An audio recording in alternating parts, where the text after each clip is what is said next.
D'où venons-nous? Où allons-nous? Qui sommes-nous vraiment? Ce sont des questions auxquelles personne ne peut échapper. Un jour, alors que vous vivez normalement, vous levez soudain les yeux vers le ciel étoilé ou fixez le silence d'une pièce vide, et ces questions vous frappent comme un coup de poing en pleine poitrine. Après tout, d'où venons-nous? Du hasard, d'un Dieu qui nous a créés, d'une force mystérieuse. Et que se passe-t-il ensuite? Est-ce tout ce qu'il y a, ou y a-t-il quelque chose au-delà de la mort? Ces questions ne relèvent pas de la simple curiosité. Elles affectent tout dans nos vies, notre façon de vivre, d'aimer, de gérer la peur et même nos rêves d'avenir. Depuis l'Antiquité, l'humanité a été incapable de vivre sans inventer des réponses. Les hommes ont créé des mythes, des histoires et des légendes. Ils parlèrent de Dieu modelant les humains à partir d'argile, d'esprits insufflant la vie, d'ancêtres surgis de la terre ou du ciel. Ces récits contribuaient à donner du sens et à unir les peuples. Mais avec le temps, ils ont fini par s'avérer insuffisants. La vie réelle ne correspondait plus tout à fait à ces explications. C'est ainsi qu'est née la philosophie, le courage de poser des questions sans accepter des réponses toutes faites. Et c'est à ce moment qu'est apparu Spinoza, un homme qui ne voulait pas répéter sans cesse de vieilles formules, mais qui osait tout repenser d'une manière radicalement nouvelle. Mais pourquoi insistons-nous tant pour savoir d'où nous venons? Peut-être parce que nous sommes les seuls êtres vivants à savoir qu'ils mourront. Les chiens ne réfléchissent pas à l'origine de la vie, ni au sens de l'univers. Nous, si. Et c'est lourd. Pendant notre vie, nous portons aussi le fardeau de la réflexion sur la finitude, ce qui nous oblige à chercher une réponse. Sans cette inquiétude, nous ne serions peut-être qu'une espèce parmi d'autres, vivant par instinct. Mais non, nous voulons comprendre. Nous voulons lui donner un sens plus profond. Nous voulons croire que nous ne sommes pas là par hasard. Voyez comme c'est intéressant. Spinoza dit que nous posons peut-être la question de manière erronée. D'où venons-nous signifie généralement qui nous a créés ou quelle est notre origine. Mais qu'en serait-il si, en réalité, la réponse ne se trouvait pas en dehors de nous, mais dans la réalité même dans laquelle nous vivons? Et s'il n'y avait pas un créateur distinct, observant d'en haut, mais plutôt une force infinie qui est tout, et que nous soyons l'expression de cette même force, cela changerait tout, car nous ne chercherions pas notre origine ailleurs, mais reconnaîtrions que nous y sommes déjà immergés. Imaginez un voyageur perdu dans une forêt. Au début, il pense que quelqu'un l'a placé là et qu'il doit trouver ce quelqu'un pour comprendre pourquoi il est là. Mais avec le temps, il réalise que la forêt n'est pas un lieu étrange. C'est l'environnement dont il fait déjà partie, l'air qu'il respire, le sol sur lequel il marche, les fruits qu'il mange. Tout est lié à lui. La question « Qui m'a placé ici ?» cède la place à une autre. Comment suis-je parti de tout cela? C'est exactement ce que Spinoza nous montre. Nous n'avons pas besoin de chercher à l'extérieur, car nous avons déjà la réponse. Et puisque vous êtes là, à plonger avec moi dans ces questions que beaucoup évitent, laissez-moi vous demander une petite chose. Aimez cette vidéo et abonnez-vous à la chaîne. C'est un petit geste, mais il fait toute la différence. Ainsi, vous m'aidez à continuer à produire du contenu profond. Et ensemble, nous pouvons amener davantage de personnes à réfléchir à la vie au-delà de la superficialité. Cette chaîne ne peut se développer que grâce à votre soutien. Alors, cliquez ici et poursuivons cette aventure. Pour en revenir à cela, le plus fascinant est de constater à quel point ces questions façonnent notre quotidien, sans même nous en rendre compte. En quête de sécurité, nous réagissons à la peur de l'avenir. En quête de foi ou de spiritualité, c'est parce que nous manquons d'une source supérieure. En quête d'amour, c'est parce qu'au fond, nous souhaitons mieux gérer ce sentiment d'être seul dans l'univers. Tout, absolument tout, est lié à d'où l'on vient et où l'on va. Même sans en parler, ces questions sont toujours à l'origine de nos choix. Et c'est là que Spinoza change la donne. Il ne nous invite pas à croire en un Dieu lointain, siégeant sur un trône céleste, mais en quelque chose de bien plus profond. Dieu comme nature elle-même, la réalité vivante qui nous entoure. Cela signifie que nous ne sommes pas arrivés ici par hasard, ni séparés du tout. Nous sommes des expressions uniques d'une même force infinie qui se manifeste de 1000 manières. Ainsi, lorsque nous nous demandons « D'où venons-nous ?», la réponse n'est pas d'un être extérieur à l'univers, mais de l'univers lui-même. du même lieu d'où proviennent chaque étoile, chaque arbre et chaque vague de la mer. C'est le premier choc, le premier tournant. Et désormais, nous allons approfondir encore davantage. Car si Dieu n'est pas extérieur, mais la nature elle-même, nous devons repenser complètement notre conception de l'origine et du destin. Et c'est ce que nous explorerons dans le prochain sujet, la vision spinoziste de Dieu et de la nature. Avez-vous déjà remarqué que les êtres humains ne sont jamais complètement satisfaits? Nous accomplissons quelque chose, puis nous nous mettons rapidement à rêver d'autre chose. Nous achetons la voiture de nos rêves, mais envisageons déjà de l'échanger. Nous entamons la relation dont nous avons toujours rêvé, mais nous ressentons toujours un vide. Nous atteignons un objectif professionnel, et soudain, cette victoire paraît insignifiante comparée au prochain défi. C'est comme si une soif insatiable nous habitait. Avez-vous déjà réfléchi à cela?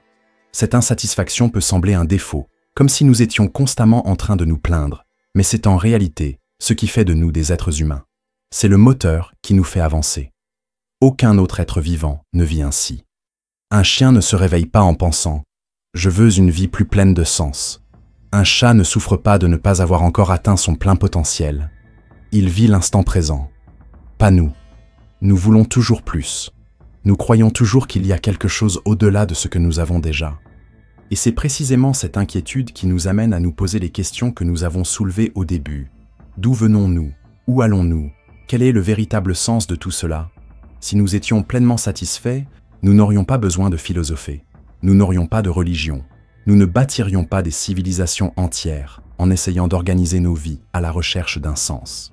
L'insatisfaction est à la fois le fardeau et la flamme qui nous... Mais n'oubliez pas une chose, cette quête sans fin n'apporte pas toujours la paix. Souvent, elle nous emprisonne, parce que nous croyons que la réponse définitive est toujours hors de portée. Quand j'aurai ceci, alors je serai heureux. Quand j'aurai compris cela, alors je serai accompli. C'est une course sans fin. Nous vivons comme des voyageurs qui n'arrivent jamais, car chaque réussite s'accompagne d'un nouveau manque. En vérité, nous avons toujours l'impression qu'il manque quelque chose. Et si ce sentiment n'était pas une erreur, mais un signe, c'est là que Spinoza nous aide à changer de perspective. Pour lui, cette insatisfaction ne signifie pas que nous sommes imparfaits, mais plutôt qu'il existe en nous une puissance supérieure, une force qui nous pousse à grandir, à nous épanouir, à vivre plus intensément. Le fait que nous ne soyons jamais complètement satisfaits prouve que nous portons en nous quelque chose qui va au-delà de la simple survie. C'est comme si nous étions programmés non seulement pour exister, mais aussi pour chercher à étendre la vie, à multiplier nos forces et à nous connecter plus profondément au tout. Imaginez une plante qui pousse vers le soleil. Elle ne s'arrête jamais, ne dit jamais « je suis assez grande, c'est assez bien ». Non. Tant qu'il y a de l'espace, tant qu'il y a de la lumière, elle grandira. Nous, les humains, sommes comme ça aussi. Seulement, au lieu de grandir seulement physiquement, nous grandissons en conscience, en désir, en quête de sens. Ce mouvement continu peut être source d'angoisse, mais il est aussi la marque de notre grandeur. Et quand on regarde sa propre vie, on réalise que c'est réel. Vous souvenez-vous de ce que vous vouliez vraiment accomplir? Un diplôme, un travail, une relation amoureuse par exemple. Dès l'instant où vous l'avez obtenu, vous avez ressenti une joie immense. Mais bientôt la question s'est posée. Et maintenant? Ce « et maintenant » est la preuve de notre éternelle insatisfaction. C'est ce qui nous fait avancer, même lorsque nous avons déjà beaucoup accompli. Cette agitation est le pont vers l'étape suivante. Car si l'être humain n'est jamais satisfait, s'il désire toujours plus, il nous faut comprendre d'où vient cette force qui nous anime, cette énergie qui ne s'arrête jamais. Spinoza appelle cela le conatus, l'essence de l'être humain, la tendance à persévérer dans l'être, à étendre la vie, à toujours chercher à accroître notre pouvoir d'exister. Et c'est exactement ce dont nous allons parler dans le prochain sujet. Qu'est-ce que, après tout, cette essence humaine selon Spinoza, et comment elle peut transformer la façon dont nous comprenons notre propre vie? Si, au point précédent, nous avons vu que les êtres humains ne sont jamais pleinement satisfaits, que cette agitation permanente existe en nous, il est temps de se demander d'où vient cette force qui nous anime constamment? Pourquoi ne cessons-nous jamais de désirer, de chercher, de vouloir toujours plus. Spinoza a une réponse simple et puissante à cela. Conatus. Ce mot latin signifie quelque chose comme effort, impulsion, tendance. Et, pour Spinoza, conatus est précisément l'essence de tout être humain. La force naturelle de continuer à exister, de se préserver et, plus encore, d'épanouir sa vie. Considérez ceci. Tout dans la nature lutte pour survivre. Une plante qui pousse dans une fissure de l'asphalte s'étire vers le soleil. Un petit oiseau affrontera des prédateurs bien plus grands pour protéger son nid. Un enfant muet crie déjà instinctivement pour avoir de la nourriture, car cet effort pour survivre vibre en lui. Ce mouvement est universel, mais chez l'humain, il acquiert une intensité unique car, en nous, il fusionne avec la conscience. Nous ne luttons pas seulement pour exister, nous savons que nous existons, et cette conscience donne de nouvelles formes à notre désir. C'est pourquoi nous ne sommes jamais immobiles, nous ne sommes jamais prêts. Nous voulons toujours plus de connaissances, plus de liberté, plus de joie, plus de pouvoir. Ce plus est la voix du conatus qui parle en nous. Ce n'est ni un défaut, ni une ambition démesurée, c'est simplement notre essence en mouvement. C'est la vie en nous qui désire vivre plus, vivre mieux, vivre pleinement. Mais voici un détail fondamental. Le conatus ne se limite pas à la survie au sens biologique du terme. Il s'agit d'accroître le pouvoir de l'existence. Cela signifie que tout ce que nous faisons, du plus simple au plus grandiose, est fondamentalement lié à cet effort. Nous travaillons, étudions, cherchons des amis, tombons amoureux, construisons des projets, tout cela parce que nous sentons que cela renforce, donne du sens et enrichit notre vie. Et c'est curieux. Lorsque nous suivons consciemment cette impulsion, nous ressentons de la joie. Lorsque le conatus trouve l'espace pour grandir, nous nous épanouissons. Mais lorsque quelque chose nous arrête, lorsque nous sentons notre pouvoir d'exister diminuer, que ce soit par la peur, l'oppression, la tristesse ou le manque de liberté, ce qui émerge, c'est la douleur, le ressentiment et la frustration. C'est comme s'il y avait un thermomètre invisible en nous. Lorsque la vie s'élargit, nous ressentons de la joie. Lorsqu'elle rétrécit, nous ressentons de la tristesse. Remarquez le lien avec votre propre expérience. Souvenez-vous d'une expérience où vous étiez impliqué dans quelque chose qui vous faisait sentir vraiment vivant. Il pouvait s'agir d'une conversation inspirante, d'un projet créatif, d'un voyage, voire d'un simple coucher de soleil qui vous a fait sourire sans raison. À ce moment-là, votre énergie circulait librement. Maintenant, pensez à l'inverse. Ce travail qui vous sapait votre énergie, cette relation toxique qui vous faisait sentir inférieur, cette période de votre vie où tout vous semblait un fardeau. À ce moment-là, votre pouvoir était étouffé. Spinoza dirait qu'il ne s'agit pas seulement de situations extérieures, mais d'expression directe de notre mouvement vital, favorisé ou bloqué. Et ce qui est encore plus incroyable, pour Spinoza, l'être humain n'est pas seulement un corps, ni seulement un esprit, mais une unité. Notre corps et notre esprit sont deux manières différentes d'exprimer la même réalité. Cela signifie que le conatus ne se limite pas à nos pensées, ni à nos actions physiques, mais à tout à la fois. Chaque idée que nous poursuivons, chaque émotion que nous ressentons, chaque mouvement que nous faisons, tout cela participe de cet effort pour perpétuer et développer la vie. Maintenant, prêtez attention à ce détail. Nous confondons souvent le conatus avec un simple désir de plaisir immédiat. Mais Spinoza va plus loin. Il ne parle pas d'une quête aveugle de satisfaction de désirs passagers. Le véritable conatus est la quête d'un épanouissement réel, solide et durable. C'est la différence entre s'engourdir quelques minutes et véritablement grandir en puissance, en liberté et en joie. C'est pourquoi, même sans nous en rendre compte, nous avons souvent l'impression que certains plaisirs nous laissent vides, tandis que d'autres moments nous remplissent de sens. Conatus, c'est faire la différence.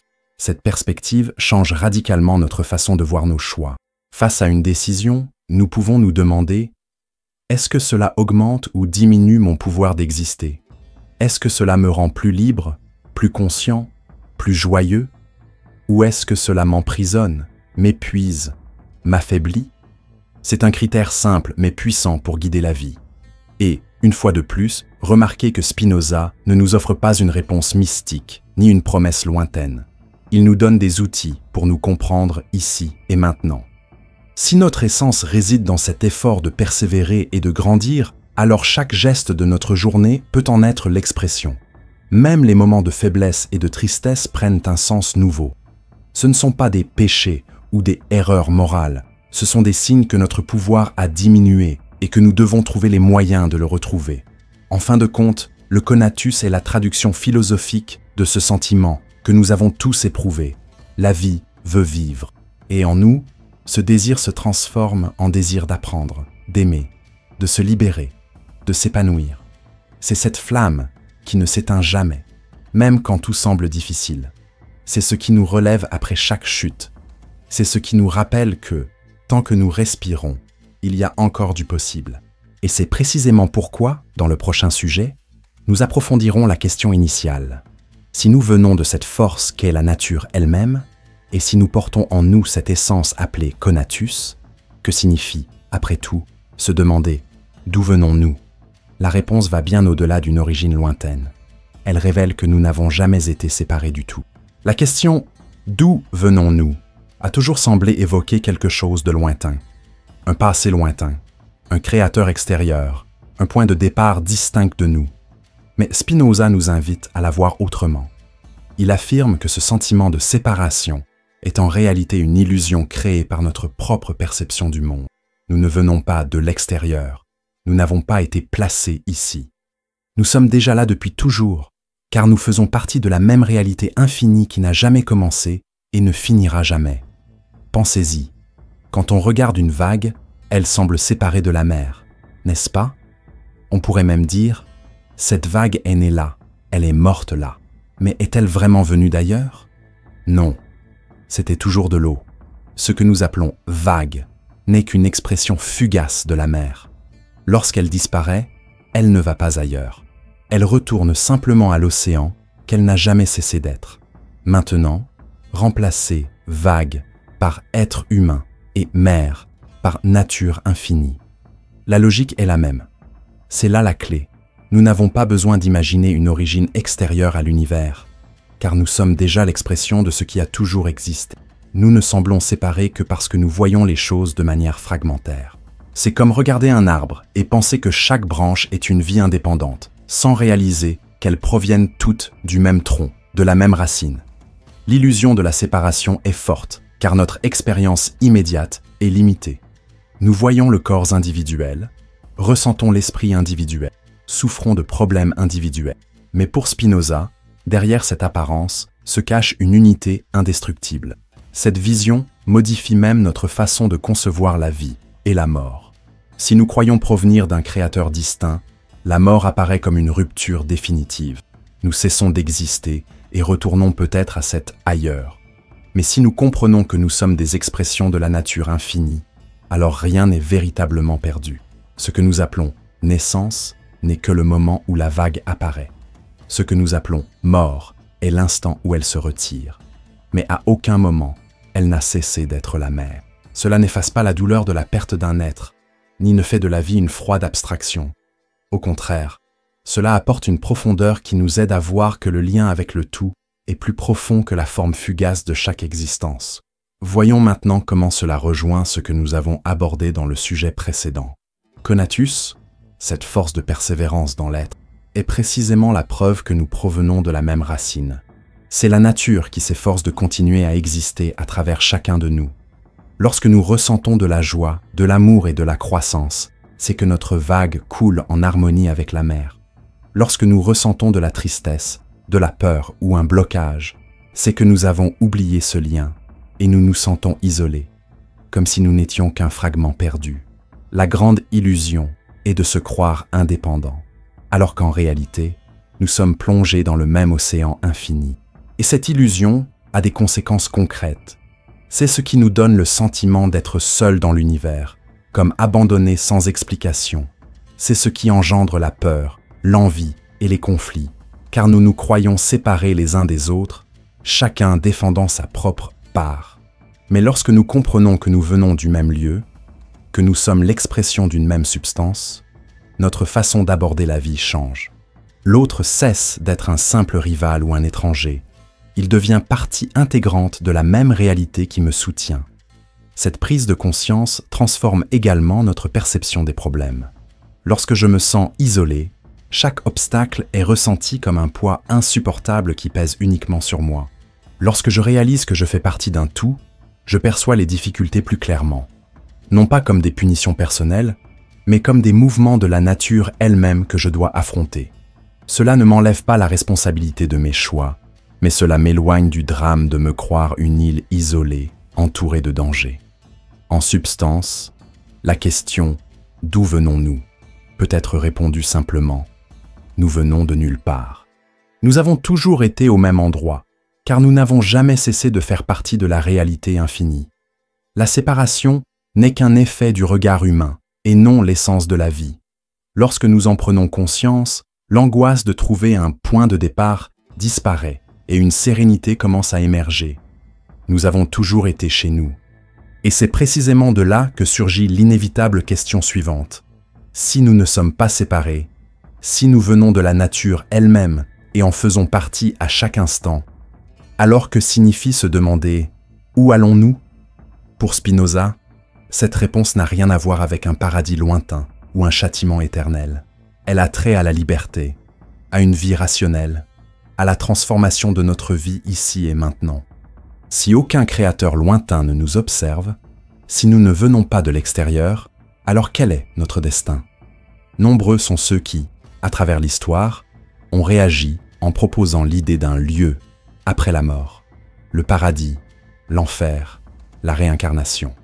Spinoza, cependant, rompt avec cette logique et nous propose une autre vision. Le véritable destin de l'être humain n'est pas un lieu futur, mais l'accession à la liberté dans le présent. Mais que signifie être libre? Il faut être prudent. On imagine généralement la liberté comme faire ce qu'on veut. Mais à bien y réfléchir, cette liberté n'est souvent qu'une illusion. Combien de fois avez-vous fait ce que vous vouliez dans le feu de l'action pour ensuite réaliser que vous étiez en réalité guidé par la peur, la colère ou l'anxiété? Ce n'est pas la liberté. C'est une réaction automatique. Spinoza disait que tant que nous sommes dominés par les passions, envie, haine, tristesse, ambition débridée, nous ne sommes pas vraiment libres. Nous sommes emportés d'un endroit à un autre comme des feuilles au vent. La véritable liberté, selon lui, survient lorsque nous commençons à comprendre les causes de nos sentiments et de nos pensées. Lorsque, au lieu de nous laisser emporter par nos émotions, nous pouvons en voir l'origine, la racine, et ainsi choisir une autre voie. La liberté n'est pas l'absence de limites, c'est la conscience. C'est lorsque l'on cesse d'être l'otage de passions tristes et que l'on commence à vivre guidé par la raison, la clarté, par ce qui accroît véritablement notre pouvoir d'exister. Prenons un exemple simple. Quelqu'un vous provoque et vous explosez de rage. À ce moment-là, vous vous sentez libre, car vous avez fait ce que vous vouliez, exprimé ce que vous ressentiez. Mais en réalité, vous étiez esclave de vos émotions. Imaginez maintenant qu'au lieu de réagir automatiquement, vous puissiez reconnaître ce qui se passe en vous. Vous comprenez que la provocation ne vous affecte que parce qu'elle touche à votre insécurité. Et avec cette clarté, vous choisissez comment agir. C'est la liberté. Non pas parce que vous avez contrôlé l'émotion, mais parce que vous avez transformé la réaction en compréhension. Et voilà l'essentiel. Telle est la destinée humaine de Spinoza. Non pas un paradis futur, mais la possibilité de vivre toujours plus libre, d'accroître la puissance de la vie ici et maintenant. C'est comme si notre voyage consistait à échapper à la prison invisible des passions qui nous accablent, pour entrer dans un espace de clarté où nous comprenons qui nous sommes, ce que nous ressentons et comment vivre mieux. Ce chemin vers la liberté modifie également notre perception de la mort, car si nous croyons que le destin n'est qu'un jugement après la fin de tout, nous vivons toute notre vie dans la peur de l'avenir. Mais si nous comprenons, avec Spinoza, que le destin est d'atteindre la liberté au présent, la peur de la mort perd de son pouvoir. L'attention se déplace de ce qui va se passer ensuite à comment je vis maintenant. C'est là que réside le véritable sens. Vivre de telle sorte que chaque instant soit déjà une expression d'éternité. Et ce n'est pas facile. La plupart d'entre nous passons notre vie entière à nous laisser emporter par nos passions, à nous disputer pour des broutilles, à vivre dans la peur de ce qui pourrait arriver. Mais lorsque nous parvenons à faire un pas vers la raison, vers la compréhension, nous ressentons une légèreté différente. C'est comme si nous respirions plus profondément. C'est comme si nous voyions que la vie est bien plus vaste que nos soucis quotidiens. Et cette expérience, même si elle n'est qu'un aperçu, est déjà une forme de liberté. Voyez comme c'est profond. Pour Spinoza, notre avenir ne réside pas dans un lieu lointain, mais dans la façon dont nous apprenons à vivre plus clairement. Où allons-nous? Allons-nous vers la liberté? Ou resterons-nous prisonniers des chaînes invisibles des passions tristes? Ce choix s'opère maintenant, dans chaque geste, chaque pensée, chaque décision. Et c'est précisément cette intuition qui ouvre la voie à l'étape suivante. Car si notre liberté ne consiste pas à échapper à la mort, mais à vivre pleinement le présent, nous devons comprendre ce qui, en fin de compte, reste de nous lorsque le corps disparaît. Spinoza apporte une réponse surprenante à cette question. Il existe en nous quelque chose qui ne meurt pas, une dimension éternelle déjà présente ici et maintenant. Si nous avons vu jusqu'ici que notre destinée n'est pas un lieu après la mort, mais l'accession à la liberté de notre vivant, une autre question inévitable se pose. Existe-t-il quelque chose en nous qui subsiste au-delà du corps? Spinoza répond oui, mais pas de la manière habituelle. Pour lui, il n'existe pas de « moi » personnel qui demeure intact après la mort, comme si la conscience individuelle voyageait ailleurs. Ce qui est éternel en nous est plus profond et moins lié à notre identité fugace. Prenons une image. Imaginez une bougie allumée. En brûlant, elle illumine l'espace qui l'entoure. La flamme est unique, mais elle n'existe pas de manière isolée. Elle dépend de la cire, de l'air, de l'environnement. Lorsque la bougie se consume, la flamme s'éteint, mais le feu, en tant que réalité, n'a pas cessé d'exister. Il continue d'être présent sous 1000 autres formes, dans le soleil, dans la chaleur, dans toutes les flammes disséminées à travers le monde. Voilà qui nous sommes. Notre forme individuelle est éphémère, mais ce qui nous constitue, ce qui fait vibrer notre vie, est lié à quelque chose d'éternel, l'ordre même de la nature. Pour Spinoza, cette dimension éternelle n'est pas la promesse que notre conscience personnelle survivra avec les souvenirs ou l'identité. C'est quelque chose de plus vaste. C'est l'idée que, tant que nous vivons en harmonie avec la raison, nous touchons une part de notre être déjà éternel. Lorsque nous agissons sous l'emprise des passions, nous restons prisonniers du transitoire et de l'éphémère. Mais lorsque nous vivons guidés par la compréhension, nous accédons à une part de nous-mêmes qui participe à l'éternité. Ce n'est pas que nous serons éternels un jour, c'est que nous le sommes déjà, sans simplement en avoir conscience. Pensez à ces expériences où vous avez l'impression que le temps s'écoule, que ce soit en écoutant de la musique, en contemplant la nature, en vous plongeant dans une conversation sincère, ou même en résolvant un problème avec une concentration totale. Dans ces moments-là, vous n'êtes plus lié à l'horloge, aux soucis ou à l'anxiété. Vous vivez simplement pleinement, connecté à quelque chose de plus grand. C'est ce que Spinoza appelle l'expérience de l'éternité en nous. Ce n'est pas un plus tard, c'est un maintenant. Et cette perception modifie même notre rapport à la mort. Au lieu de vivre dans la peur de la fin, nous commençons à comprendre que la mort n'est pas une rupture absolue, mais simplement la transformation d'une forme individuelle au sein d'un tout infini. Tout comme la vague retourne à la mer sans cesser d'être eau, tout comme la flamme s'éteint sans que le feu ne cesse d'exister, notre essence participe à quelque chose d'éternel qui ne dépend pas de notre forme fugace. Cela ne signifie pas que perdre quelqu'un ou affronter sa propre finitude soit facile. La douleur existe et Spinoza ne l'ignore pas. Mais il nous montre que la peur de la mort s'atténue lorsque nous comprenons que le plus précieux dans la vie n'est pas ce qui est passager, mais ce qui touche déjà à l'éternel. Le véritable sens ne réside pas dans la recherche de garanties de continuité en tant que je, mais dans le fait de vivre de telle sorte que chaque instant soit l'expression de cette éternité. Et voici un détail marquant. Pour Spinoza, plus nous vivons guidés par la raison et la joie, plus nous nous rapprochons de cette dimension éternelle. L'éternel en nous n'est pas quelque chose de mystique et de caché. C'est la clarté, la liberté, la joie active que nous pouvons déjà expérimenter. C'est lorsque nous cessons d'être ballottés par les passions et commençons à vivre en harmonie avec l'ordre supérieur de la réalité. En fin de compte, ce qui ne meurt jamais en nous, ce n'est pas l'identité qui dit « je suis un tel », mais l'essence qui participe d'un ordre infini.